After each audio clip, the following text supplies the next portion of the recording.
I Swear is the talk of the town at the moment, thanks to an incredible BAFTA win by its star, Robert Aramayo, as well as the conversation around its core subject, Tourette Syndrome, as John Davidson, who was present at the BAFTAs, said some unfortunate things as a result of his tics.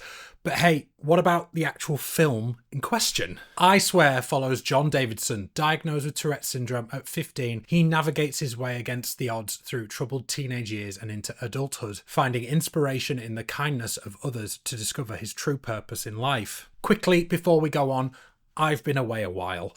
This is my first film review in 8 months on this channel. Life has been a rollercoaster since our son was born, but the stars have aligned and things in my life mean I have a little more time to review films, and I am thrilled that one of the latest films I finally managed to see was I Swear. I was gutted to miss this in the cinema, and so many friends and family recommended it, and I can absolutely see why. I Swear sits in my mind as a strangely unique film. It's immediately the kind of film I feel should be shown to as many people as possible, maybe even in schools. What it does is vitally and deftly highlight what life is like for someone growing up with a condition that was simply unrecognised at the time. Not only is the film a fresh and heartwarming tonic about the way people in general should and shouldn't be treated with any kind of disability, it teaches temperance, patience and kindness with characters that you A, would hope to meet, or B, feel like people in your life, especially if you're familiar with the setting in Scotland or even the wider UK. The film is an incredible time capsule too, and realistically grounds you in the setting of the 80s and 90s. The mention of opal fruits as opposed to starbursts did not go unnoticed by 90s Dan. I was mercifully born at a time when physical school punishment was being banned, but in the school scenes I felt that smack on John's hand, and I can just imagine older people feeling its effects. The atmosphere of the school, the little details in how reactionary people are toward him, where he's initially so confident, an aspiring footballer, and how that crumbles as soon as the smallest abnormality comes to the surface. Kids can be brutal, and I Swear captures that so well. Scott Ellis-Watson puts in a really solid performance as young John.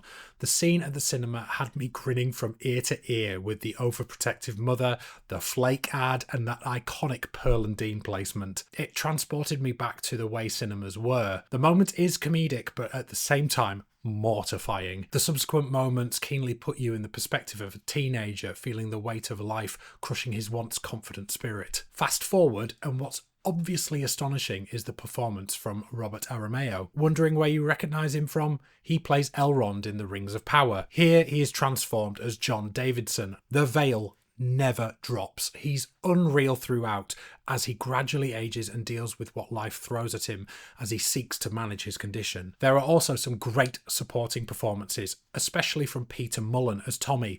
A great casting here. He has a quiet but no-nonsense warmth about him.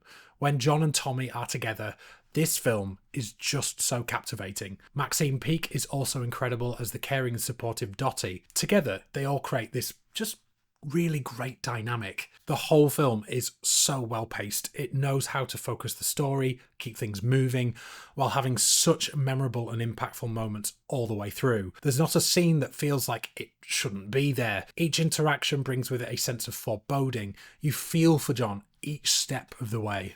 Even the council flat scene serves as a great stepping stone to the next phase of John's life.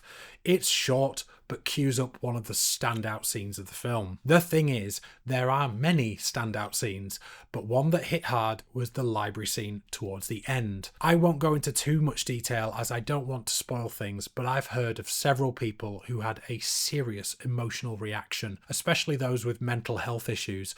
But even I felt it. It's such a simply constructed moment, but one that hits like a train when John tells a researcher about his experience. I love straight and honest stories, and I Swear feels like such a necessary viewing. I have already watched it again, and it won't be the last time. See, I have films that I watch probably on an annual basis, or sometimes multiple times a year. Films like Spotlight or Moneyball, true-to-life stories that have an undeniable magic and comfort to them, even when they deal with strong issues, and I think that I Swear just got added to that list. I implore you to watch it when you can.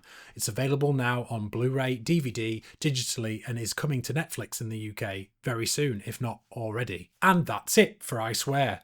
Thank you for watching. If you enjoyed this video, please like and subscribe and say hello in the comments, or try this video next. And I'll see you on the next one. Bye.